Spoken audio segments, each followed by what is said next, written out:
पण एक गोष्ट आता तुम्ही प्रश्न विचारला सांगतो मी, त्यांच्या पिताजींना आम्ही काँग्रेसमध्ये घ्यायचा प्रयत्न केला. मी मुख्यमंत्री असताना आमचं सगळं ठरलं.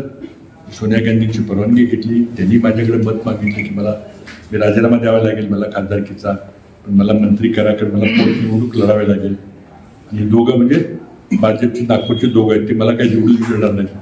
तिथं त्यावेळेला जातीवादाचा विषय होताच. मला मंत्री करा. मी त्यांच्याशी बोलताना सांगितलं, म्हटलं काय हरकत नाही, म्हटलं कॅबिनेट मंत्री तर एकदम शक्य होईल, कारण ते म्हटलं राज्यमंत्री स्वतंत्र प्रभाव करता येईल. आमचं सगळं ठरलं. ते गुप्तपणे आले. मी महाराष्ट्र सदनाला राहता एका हॉटेलमध्ये राहिलो, कोणाला कळू देतो. त्यावेळेला माणिकराव ठाकरे अध्यक्ष होते. आमचं सगळं ठरलं. रात्री गुप्त 2 वाजता बैठका झाल्या अहमद पटेलच्या, आमच्या मॅडमची परवानगी घेतली. आणि ते त्यावेळेला भाजपचे विरोधी पक्षाचे उपनेते होते, मोठ्या पदावर, पण अत्यंत अस्वस्थ होते. त्यांनी काय काय सांगितलं मला ते काय बोलणार नाही. ते म्हटले मला हे दोघं मला निवडून दिसणार नाहीत. कोण? नागपूरमध्ये.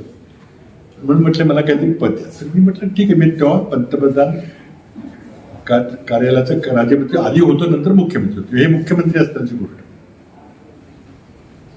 झालं. मी नंतर मनमोहन सिंग यांना भेटायला गेलो. तर माझी आयुष्यातली राजकीय सर्वात मोठी चूक झाली ती की मी पंतप्रधान न विचारता सोनिया गांधींना विचारून हो म्हटलं, चला जमेल. पंतप्रधानांना बोलवलं. म्हटले तू हे परस्पर त्यांना आश्वासन दिले का? लगेच लक्षात आलं. म्हटलं हो नाही, मी मॅडमला विचारले, पण तुम्हाला विचारायचं चुकत झाली. तर म्हटले एका भाजपच्या सत्ताधारी विरोधी पक्ष गटनेत्याला आपल्या पक्षात घेऊन त्याला मंत्री केलं, ती लाच दिलं तर मी बिलकुल करणार नाही. पहिल्यांदा ते माझ्यावर रागवले. मला डोक्याला मी हात लावला. म्हटलं काय किती मोठी चूक आहे.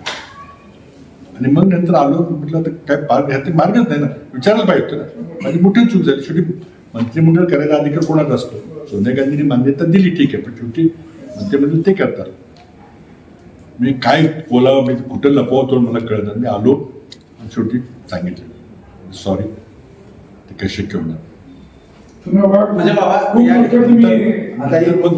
फक्त एकच मला वाक्य बोललं, ते माझ्या आयुष्यात तरी विसरणार. मला म्हटले तुम्ही माझा राजकीय खून केला. तुम्ही माझा राजकीय खून केला होता. वस्तुस्थिती होती. कोणी बोललो नाही, काय बोललो काही ठिकाणी, पण वस्तुस्थिती पंकजा ताईंचं नाव काढलं म्हणून सांगितलं. ते मला माहित नाही. बाबा या बाबतीत सोनिया गांधींचं तुम्हाला ग्रीन सिग्नल असताना पंतप्रधानांनी नकार दिला, म्हणजे पक्षात पंतप्रधानांना तुमच्या किंमत होती. वारंवार असं बोललं जातं की सोनिया गांधींचं ऐकलं जात होतं. पक्षात घ्यायला सोनिया गांधींनी मान्यता दिली. त्या पक्षप्रमुख होते. मंत्रिमंडळ करायचा अधिकार पंतप्रधान. हा, म्हणजे त्या पदाचा मान पंतप्रधानांचा तसं नाही, वरून यादी येईल देईल असं नाही. म्हणजे मला तो प्रसंग सांगावा असं युवकांना वाटतं. ती मोठी गोष्ट. मला इतकं म्हणजे मेल्यासारखं झालं की आपण काय केलं.